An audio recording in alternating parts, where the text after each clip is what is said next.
Hey guys, welcome back. I hope you're having an amazing day. Let's get right into the stories. The first one is an entitled people story. Growing up, it was just my parents and me on our family farm. We didn't have much, but we had each other and we made it work. When I was 18, I met my high school sweetheart Claire. We got married right after graduation and settled down on the farm. My parents were getting older and were ready to retire, so they signed the farm over to me. Everything was going great until my parents suddenly passed away in a car accident when I was 25. Losing them so suddenly was incredibly difficult. The farm and Claire were the only things that kept me going during that time. A few weeks after the funeral, I got a call from my estranged half-siblings, Mark and Stacy. I rarely had any contact with them over the years. They were my dad's kids from his first marriage and were a good 10 years older than me. They felt like strangers, to be honest. They called to arrogantly inform me that they would be coming to the farm the next day to collect their half of the inheritance. I was shocked and confused. When I told them our parents left everything to me, they blew up. "That's impossible!" shouted Mark.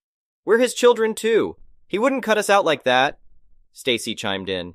"You must have forged the will. There's no way our father would leave his precious farm solely to an undeserving brat like you."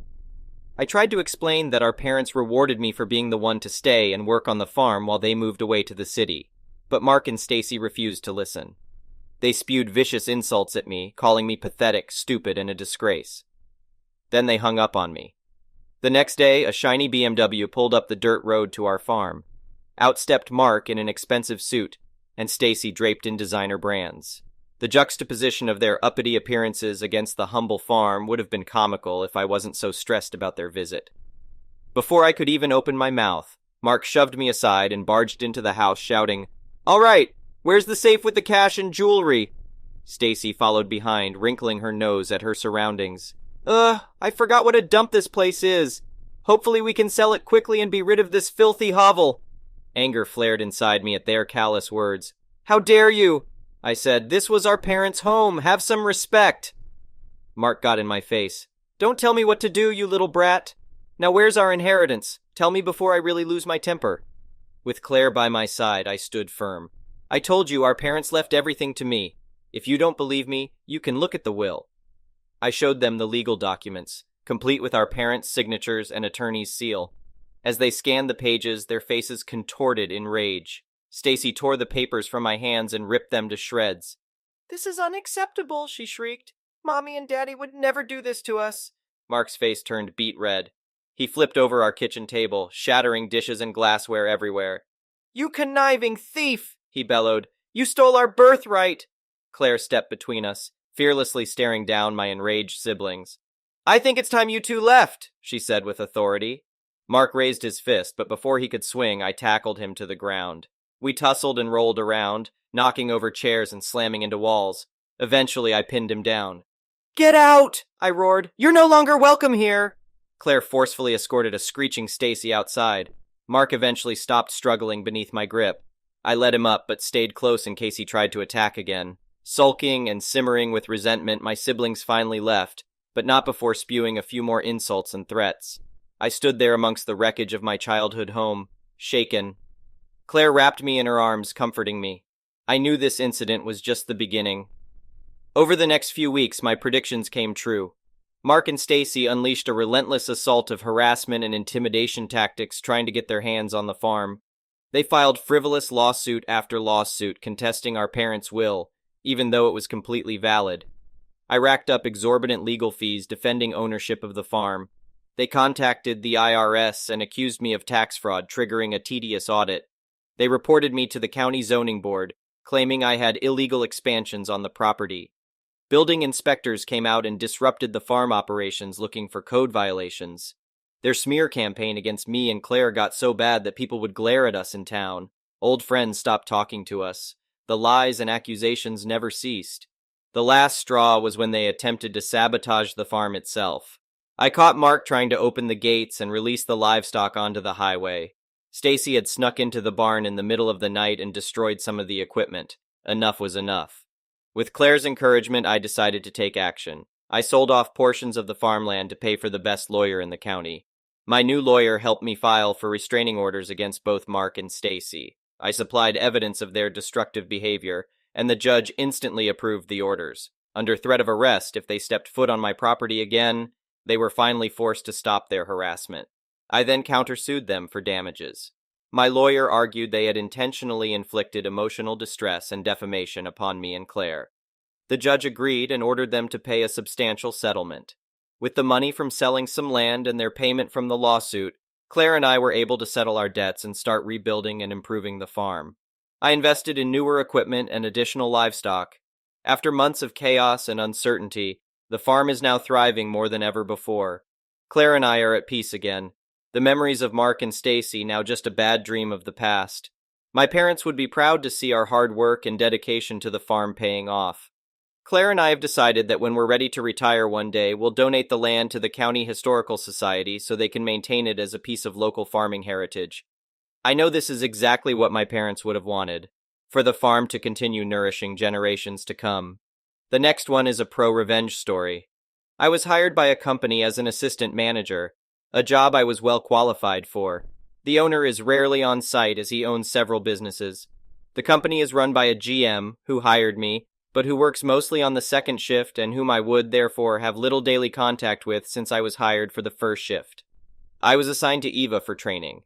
Eva was a manager and had been with the company for 5 years. I trained with her for a few days and then I was on my own, though she and I had overlapping shifts and would see each other a few days a week. We were friendly but not close. After a few months, I was doing well at my job and had even gotten some new procedures adopted to help boost sales. Eva began to act resentful. She would correct me for small things and took any opportunity to remind me that she had trained me. It didn't matter to me. She wasn't my boss. I reported to the GM. So I mostly just ignored her. What I didn't know was that Eva was not just tight with the GM, but they had worked together at another place for 10 years before this one. One day at the end of the shift, the GM asked to talk. He told me it wasn't working out, said I was still making mistakes at 6 months that I shouldn't be. I asked for examples. A few of them were petty matters Eva had mentioned, but most of them were just not true. I tried to argue, but it was clear that I was set up. I decided to reach out to the owner since I had nothing to lose. He was sympathetic, but said he relies on the GM to run the business and had to support her decision. Then he mentioned that if things hadn't been so bad between me and Eva, it probably could have been worked out. That's when I knew she was behind me being fired from a job I needed, really liked, and was making great money, and I vowed to get revenge. I started searching her online info. In less than an hour I had uncovered gold, thanks to one of those pay services. About 3 months prior, Eva was arrested and charged with DWI in a neighboring state. The court records showed she had a hearing coming up in a few weeks. That was enough to get her fired. It affects a professional license she and I had to have as management. Per state law, license holders must report criminal charges to the licensing board, and in the case of a DWI arrest, licenses are typically suspended pending trial. I called the owner and told him what I discovered. It was news to him. I guess since it was out of state, Eva was keeping it secret. Maybe she was hoping to get let off the charges. The next day, the owner called and said Eva was fired. He thanked me for telling him about her DWI, apologized for how I was fired, and offered me Eva's position and salary. He asked me to come in the next morning to meet with him and to cover Eva's shift. I accepted. That alone was sweetly satisfying revenge, but what happened next was the icing on the cake. I got to work extra early, met with the owner and GM, and we all agreed to start fresh, cool. It was still an hour before opening, and I was in the back of the place when I heard the front door chime. When I came out a few minutes later, Eva was there, tears flowing, begging the owner for her job back. She obviously didn't know I was there because when she saw me, her whole body seized, and her shocked expression was priceless. I walked right by her, staring her down with a crappy grin, and went outside. Eva came out a minute later and wouldn't make eye contact. As she walked away, I said, "Good luck on the 23rd. That was her court date. The next one is a petty revenge story. A few months ago, I got a call from my very distressed and angry godson. His piece of crap mother, Momster, and soon-to-be ex-wife, STBX, have conspired to hide STBX's cheating and attempted theft of estate and heirlooms. Quick backstory. I introduced Godson's parents without knowing at the time that Momster was a gold-digging narcissistic monster. The parents had an extremely ugly and long divorce. When Godson turned 18 and the divorce was still ongoing, the father removed himself from his family's multi-generational estate trust to transfer all of it, including the house, to Godson. As a Christmas Hanukkah present, Godson served both parents with an eviction notice. The father's envelope also had a rental agreement. Within a few months, the parents' divorce was finalized, and both the father and Godson were no longer in contact with Momster. Due to her deplorable treatment of Godson, I was already not in contact with Momster. After Godson vented about learning that Momster and STX had been attempting to access the safety deposit boxes at banks and safes within the home with the intention of stealing contents, the final straw was STX's flavor of the week. Along with the vile pair of women were trying to cut into a safe when Godson got home with their child she forgot to pick up. STBX and co-conspirators were so involved with the safe break-in that the child was forgotten, and Godson was called by the school to pick up the child. Godson had a hunch of STBX's infidelity beforehand, and had security camera footage in the home. The door's cameras were backed up to estate lawyers. Godson was in the process of drawing up divorce papers due to infidelity, and was waiting for more proof because he wanted full custody of their child. Now his child is still a minor, but of the age to choose which parent they want to live with and wants to stay with Godson and in the home. STBX gets absolutely no monetary compensation due to infidelity, as detailed in the prenuptial agreement. STBX is pissed, to say the least, and is trying all the dirty games Momster tried all those years ago, plus new games. Godson is heartbroken because he truly loves STBX, and his parents' divorce really affected him. He never wanted a repeat of his parents' divorce and didn't want his child to experience what he did. During one of our last calls, Godson vented about the newest manipulation of STBX and Momster, and his and child's heartbreak. Yes, they are both in joint and individual therapy. I remembered something about his parents' divorce, a little clause I mentioned to the father to add to the divorce decree. I never read their papers and am not sure if my little petty addition was actually added. I mentioned to Godson to ask lawyers to research Momster's divorce papers for a conspiracy against the estate or something like that. I received a text from Godson. "Is this your vengeful petty addition?" Followed by an image full of legalese and Momster's signature at the end of the paragraph. The legalese basically states that any involvement to acquire trust estate assets will nullify any and all previously incurred monetary compensation received by the plaintiff, and all monetary compensation will be refunded to the trust estate with interest at market value. Snicker, snicker. I really am a vindictive and protective godmom. I texted back, "Ha ha ha, yup, happy your father was pissed enough to add my pettiness." Yes, Momster got alimony, and yes, she agreed to the stipulation. So yes, Momster's involvement in the attempted theft has caused her to lose alimony, and now she must repay all alimony with interest. I was petty and vengeful even then. Cooler minds, father and lawyers, prevailed and didn't allow me to compact all her belongings into a big cube, so I wanted to get her where she would feel it most. And I'm shocked Godson's big teddy bear of a father really followed through with my addition to the divorce decree. Momster is now crying about her son stealing from her. STBX isn't fighting the divorce or child custody, and Godson and Grandgodson are planning a summer world tour on Momster's dime. Finally, a new and updated vengeful petty clause is being added to the new divorce papers. Don't hurt my godsons or I'll come after you. STBX's email is being bombed with spam mail thanks to me. Whenever I see an email sign up for free information, I use hers. It's a little pettiness and absolutely entertaining for me. Update. Momster called me this weekend, screeching like a pterodactyl in the wood chipper. The best I could decipher after rapidly pulling the phone away from my ear is that Momster is going to be living the rest of her life in poverty. Because I'm a witch whom her son prefers over her, blah blah blah. Duh, you're a deplorable human who has always looked out for herself, even at the detriment of others. She is demanding I supplement her financial loss since, again, it's my fault. I told her all she needed to do was not steal from her son, and she would have been fine. But again, it's my fault because the daughter-in-law needed it, and all Momster was doing is protecting the daughter-in-law's future. Some more circular talking, and all that has happened is all my fault. Her ex-husband or son's fault. Police corruption, and Momster is the actual victim. I started making a squeaking sound about 5 minutes into the one-ended phone screeching call, and Momster demanded to know what that noise was. My answer, I'm playing my little violin for you. I've absolutely no idea why the screeching pterodactyl in the wood chipper returned shortly before she hung up on me. No idea whatsoever. The next one is a malicious compliance story. So this goes back roughly a decade when I was in the Swiss Army. Some of my duties as Chief Sergeant Major were the management of the whole material. We are a militia army, and roughly half the days everyone's services are during the RS, recruit school.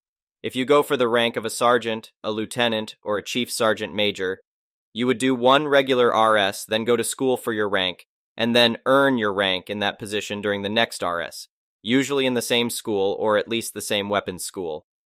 I had no idea about communications equipment, but that did not matter too much. I'm adaptable. So after a week of preparing for the new recruits and getting to know the officers and non-enlisted officers, the recruits arrive and get the material they need for the whole RS, 21 weeks. They also get the material they keep for as long as they are in service reserve. The third kind of equipment, the one the platoons need every day out in the field training, they get every morning and return it every evening, as I just didn't have enough of every piece, so they could all do everything at the same time. Anyways, some weeks forward, I got trouble with one lieutenant who decides since they, all platoon leaders, were already promoted to their real rank, lieutenant, and we, quartermaster sergeant and myself, only had that in a week, so we were still just sergeants in the function of quartermaster sergeant and chief sergeant major. I am to salute him. I basically replied, yeah, lol, that would be funny. He was serious though, so I complied, saluted, and said that I will make sure all the proceedings follow proper order. Now, just a little explanation for the people not familiar with our ranks. Yes, he is higher than me. He is an officer. I am a higher non-enlisted officer. I am, however, one of the aides of the captain, making sure the whole company has ammo, material, a roof over their head, and all additional duties like guard, etc., are filled. He commands his 30 men with the help of 7 sergeants. This is a ratio absolutely unheard of, even in our military, much to the dismay of the captain. Back when our captain was a lieutenant, his platoon had 80 guys, and he had 2 sergeants. So every time he saw the officers not achieving any task or failing to prepare stuff, he knew exactly how easy they had it, and that they were just a lazy bunch. Except Lieutenant Tiny Woman, if you ever read this, you were amazing, and had your whole platoon on their A-game for 21 weeks. Later that same day during the company meeting, the captain, the officers, the quartermaster sergeant, and myself, I made a point of saluting this one officer when entering. This was somewhat noticeable by the whole room, since not even the captain wanted a salute from the quartermaster sergeant and me, which means it was perfect to plant the seed. So after some other topics, we discussed the material since I was having some trouble preparing all that was ordered each day in the time frame between the order and the time they wanted to collect it. This is mainly due to it being a lot of bigger radios with serial numbers to check, etc. Just as a small side note, this is in basic training, and the material is needed for training lessons. They know what they want to instruct weeks before. The captain says it's not unreasonable for me to ask that I have the Order 12 HRS prior, so we can coordinate between the 7 platoons and have everything ready. We, my MAT chief and myself, got to say, bless this man. He was everything I could even dream of for his position. The captain also decides that the orders were to be written by the officers themselves, not a sergeant. So from then on, usually we got the orders in time. Except from lieutenant, you have to salute me. I never enforced the 12 HRS as long as we got the order within reasonable time. So this continued for another couple of weeks until there was an inspection by a general. The order this day from this platoon for a whole lot of equipment was not in my drawer midnight the day before. It was also not in my drawer at 2 o'clock when I had to get up again, because someone felt it was the right time to come home when his leave was till 23 o'clock. It was, however, in my drawer at 5 o'clock, a whole hour before he wanted the material. This hour would include my MAT chief and myself eating something, walking up to the depot, 20-minute walk, and preparing everything this lazy ass ordered. So we went up there, and since the other platoons didn't order anything as they wanted to train some more stuff without any equipment for the inspection, we did nothing. I told my MAT chief what we were going to do with this order and told him if anyone gave him crap, he should refer anyone to me, up to the general if it had come to that. So the problem with that lazy lieutenant was that he obviously was still sleeping, as always. One of his sergeants was sent to pick up, the same one that had to make the order since, of course, the lieutenant was also too lazy to write them himself. We tell the sergeant that he will return at 15 since I am giving them the benefit of the doubt in that the order was most likely in my drawer just after I went back to sleep at 2. So 3. The sergeant tells us he does not need the material then. I answer that I do not care, and he is welcome to tell his lieutenant and to tell him that we only make sure the proceedings follow proper order. He presumably does. Someone shows up at 15 o'clock, takes all the radios they ordered, sign and check for every single one, then return them immediately. all in all taking an hour and a half of the dumbest work. Next company meeting, the captain tears him a new one for not following any agreed-upon procedure, as well as not even digging it out himself, since of course he also was not present for that tedious task. Never saluted him again, and that suddenly was no longer an issue. The next one is an entitled people story. So I witnessed this years ago and have been dying to post it somewhere because I always felt like the conclusion was so satisfying it was worth sharing. So my friend and I went to see a play at a small theater, Beauty and the Beast, loads of fun. We got the tickets late, so we ended up at the absolute tippity-top of the place, but right next to the bar, so no problem. During intermission, my friend went to the bar, and I stayed to watch our seats. This section is not assigned seating. So I'm looking back over my shoulder in anticipation of her coming back, when I see a family of 4 approach 4 kinda empty seats. I only say kinda empty because the previous occupants had left their jackets over their chairs to reserve them. This isn't a rule, but where I'm from, it is generally respected. If there's a coat on the chair, it's occupied. Find another. However, this family decided to ignore etiquette and gathered up the other family's belongings and dumped them on an empty chair in the row in front. So now I'm glued to this. How are the next family going to react? I wasn't close enough to hear anything, but the previous occupants came back, another family of 4, and things get heated. I could see the parents of the newly seated family pointing aggressively and their mouths moving fast. They're not giving the seats up. The non-seated family walks away and comes back a moment later with a member of staff. I'm thinking, uh-oh, crap's about to go down. But the family and the staff member walk right past the seated family. They keep walking and disappear out another door, only to reappear a few seconds later inside one of those fancy boxes that sit right next to the stage, the ones that usually seat famous, important people. I look back at the entitled family. The mood is visibly ruined. I'm just sitting there buzzing off the contact high of witnessing such a satisfying moment of karma. Thank you for watching. I would really appreciate it if you could like the video and subscribe to our channel if you haven't already. We'll see you again tomorrow.